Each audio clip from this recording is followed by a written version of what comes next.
Bonjour et bienvenue dans le Buzz Télé Orange TV Magazine. Notre invité du jour est journaliste, producteur et également animateur télé. Il est surtout l'une des figures emblématiques de la chaîne France 3. Thalassa, c'est son émission phare du vendredi soir et toujours diffusée en prime time. Elle s'est affirmée au fil des années comme le programme d'évasion par excellence et cela fait près de 40 ans que la magie de la mer, si vous me permettez l'expression, opère. Georges Pernou, bonjour. Bonjour. Bienvenue dans le Buzz Télé. On vous retrouve dès ce vendredi soir en prime time. Un Thalassa diffusé et consacré entièrement aux ravages des tempêtes qui ont lieu en France. Donc c'était aux conséquences à l'automne et l'hiver dernier, faut-il le rappeler. Est-ce que les territoires en portent encore les stigmates, les traces aujourd'hui? Oui, parce qu'il va falloir un certain temps pour réparer tout ça. Jusqu'à présent, à certains endroits, c'était juste la mer qui, après avoir pris du sable, le ramenait. Mais toutes ces réserves passent un peu et je crois que c'est... Je vais reprendre une scientifique qu'on a interviewée de l'Université de Brest qui disait il faut qu'on change d'attitude. C'est-à-dire que pendant des années, depuis 1936, les congés payés, aller vers la mer, c'était un petit peu aller en vacances, et bon, c'est devenu les vacances, puis les gens ont voulu habiter plus proche de la mer. S'il n'y avait que les Français, ça irait, mais il y a aussi tous les Européens qui se rapprochent de la mer. Et là, on a moins regardé, on a moins fait attention, on a construit, quelquefois mal, quelquefois sans prévoir l'avenir.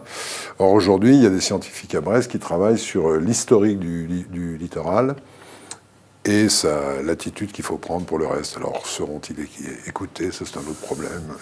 Alors, on voit qu'en dépit des dangers, les amoureux de la mer, ils sont nombreux, vous le disiez à l'instant, n'abandonneront jamais vraiment leur petit coin de terre du littoral. Si vous voulez, ceux qui sont nés au bord de la mer, c'est un peu normal qu'ils y restent, puisque c'était leur patrie de départ.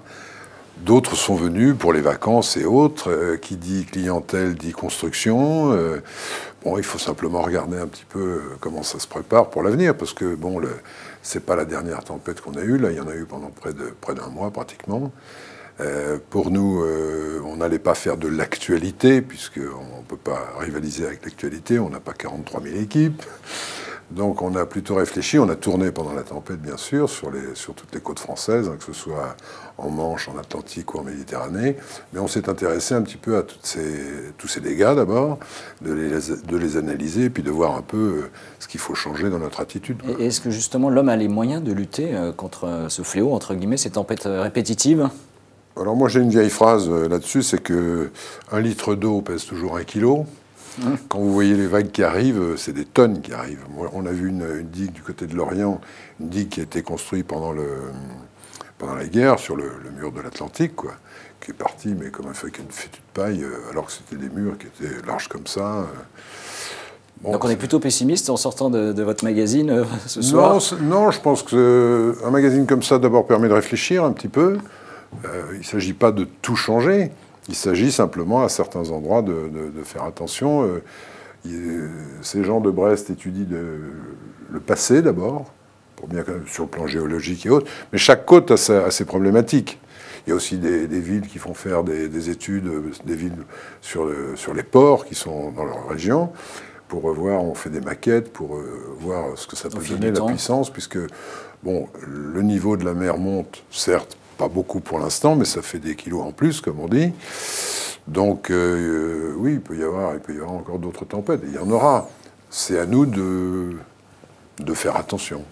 Apprendre à vivre différemment. Oui. Magazine Thalassa, c'est l'une des émissions historiques de France 3. Elle a été créée, je rappelle, en 1975.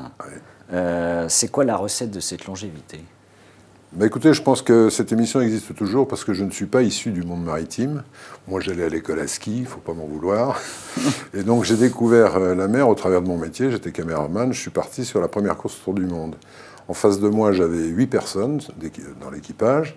Et donc, je faisais 2 quarts. Donc, ça me faisait 8 heures de conversation avec des gens passionnés par la mer et la voile, évidemment. C'était votre apprentissage, entre guillemets? Voilà, et je me suis dit, c'est un monde de passionnés. Parce que je pense, je dis toujours, on n'a pas de bronchite, donc quand vous allez vous baigner, vous prenez un risque. Oui, mais l'envie conforte ce risque, enfin, atténue ce risque. Pour d'autres choses en mer, il faut quand même avoir beaucoup de passion. Et en sortant de cette course, j'ai regardé un peu dans le monde, et je me suis rendu compte que 2 tiers du monde vivaient de la mer. Donc je me dis, ça fait un beau terrain de jeu.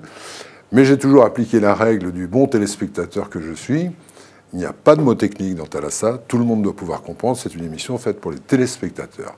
Et je reste le premier téléspectateur de Thalassa. Je fais très attention à ça, parce que Cousteau a mis la mer en première page, mais il s'intéressait aux habitants de la mer. Les poissons et autres baleines ne parlent pas beaucoup, nous on est journalistes, donc il nous fallait des interlocuteurs. Ce sont tous les passionnés de mer. Alors, je disais tout à l'heure, la magie opère, en moyenne c'est 2,5 millions de téléspectateurs et plus de 10% de part d'audience, donc vous êtes au-dessus des scores moyens, on va dire, de la chaîne. France 3, est-ce que vous êtes déjà dans la perspective des 40 ans de l'émission, vous envisagez une spéciale?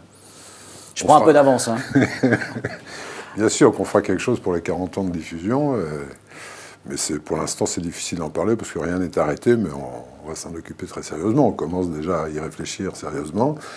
C'est important, pas obligatoirement pour Thalassa, je pense pour la chaîne c'est quelque chose d'important.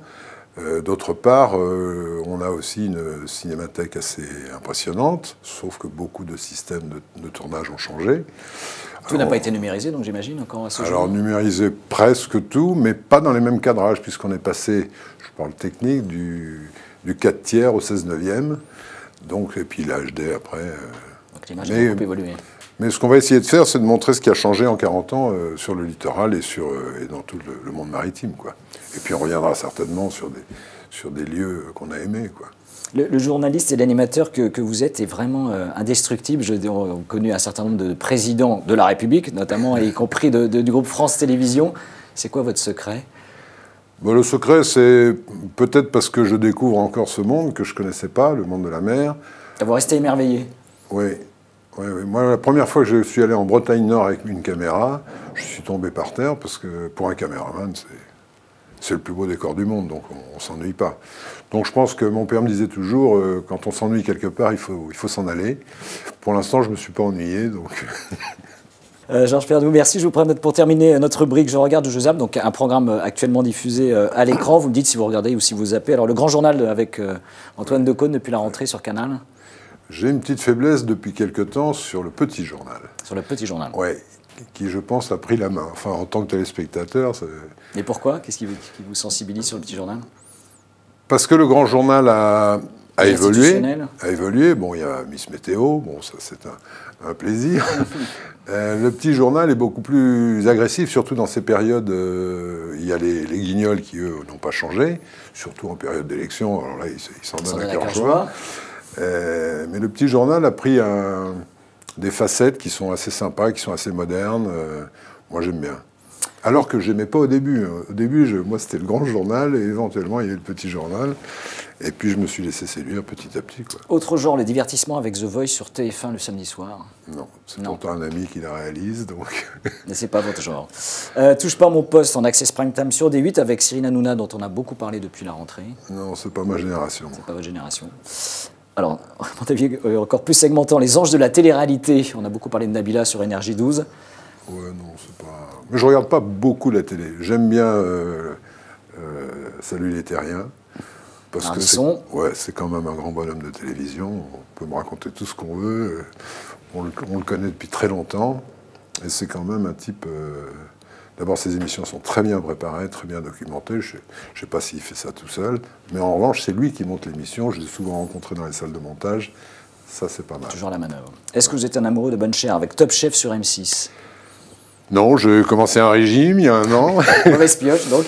Non, je ne suis pas cuisinier. Je suis gourmet, mais et quelquefois gourmand. Mais je ne suis pas un très bon cuisinier, quoi. Et enfin, Anne-Sophie Lapix sur France 5 avec C'est à vous. Oui, très bonne émission. Enfin, j'aimais bien la précédente, j'aime bien la suivante. Mais c'était un horaire pour moi un peu plus délicat, quoi, parce que je rentre tard. Comme m'a dit toujours ma femme, et je sais, ça va changer. Ça n'a jamais changé. Vous n'avez pas pris date, donc. Non. Georges Perdoux, merci d'être venu dans le Buzz Télé. Donc, je rappelle, on vous retrouve ce soir avec Thalassa et les tempêtes sur France 3 en prime time. Et nous nous retrouvons dès demain avec un nouvel invité. Merci encore et très bonne journée. C'est moi qui vous remercie. Merci.